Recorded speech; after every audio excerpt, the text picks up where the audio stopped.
Arianna Huffington won't let me use my apps.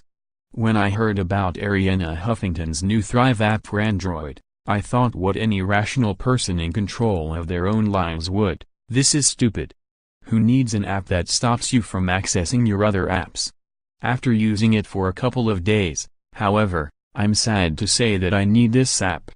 In fact, I think a lot of us do. Not everyone with a phone addiction is suffering from it. Some of us think we're doing just fine. Thank you very much. Thrive changed my mind really quickly. Arianna Huffington described what the consequences of device addiction are in an email to TNW. They're very real, and they're increasing. We now have enough data to begin seeing what being always on and hyper-connected is doing to us.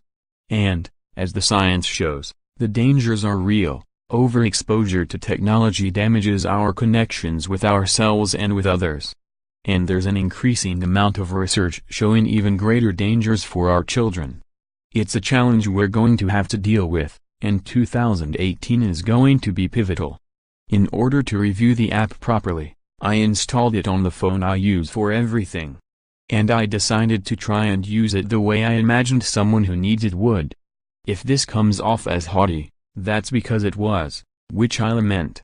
When I downloaded Thrive I was under the impression I'd be hating on it. It's incredibly simple and straightforward. It has Thrive mode which blocks all notifications for a set amount of time. You can set up an auto-reply to let people know that it's Arianna Huffington's fault you're not responding. And you can set up VIPs whose messages will come through no matter what. Also featured in Thrive is app control and microsteps. The former lets you set daily limits on any of your apps that, upon being reached, block you from using them until 12 a.m.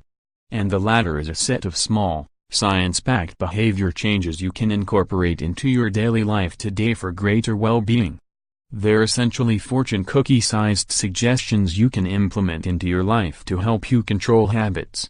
If you're too anxious to keep thriving you can cancel it. But if you're really dedicated you can enter Super Thrive mode which cuts you off from using apps, with the exception of emergency calls, until a specified time, and you can't just back out of it. It's almost unfathomable, who turns off their phone on purpose. I actually wrote an article that stopped just short of asking people to avoid apps like this, because I was of the opinion that manners and self-discipline were all any of us really needed. I disliked the idea of setting scheduled times where email and messages were off limits. It's probably time for a healthy heaping of humble pie. But, the issue isn't an easy one to tackle. I'm a busy guy, right? Don't some of us have deadlines and work emergencies that require us to be ready to respond even in our off hours? I can quit any time I want. That's a problem. Becoming better at compartmentalization isn't a solution, I've since learned. Priorities are important but I think, for myself at least, the biggest problem is commitment. I don't want to use my phone when I'm down on the floor playing with my toddler, but the blinking green LED could indicate something important. What's a quick glance going to hurt? Our US editor, Brian Clark, wrote about the problem in a different way. When you lift your phone to check email, chances are your browsing doesn't stop there. I might open my phone to check email, but once I'm done I almost always find myself on Twitter, Facebook, Snapchat, or Instagram. If you're anything like me, you might start doing one thing on your smartphone, but an hour later you're doing something else entirely, all under the guise of checking email real quick. Fear of missing out, FOMO, anxiety is real, but I haven't been acknowledging the power it has over me. It only took using Thrive twice to convince me I had a problem. After failing to make it to 10 minutes both times I realized I should probably rethink my phone usage.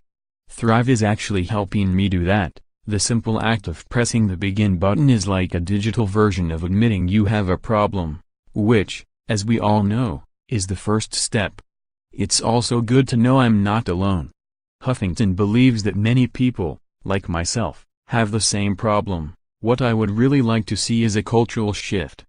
We envision the Thrive app as more than just a product. It's a lifestyle choice that harnesses the multiplier effects of our networks to help create new cultural norms about what we value.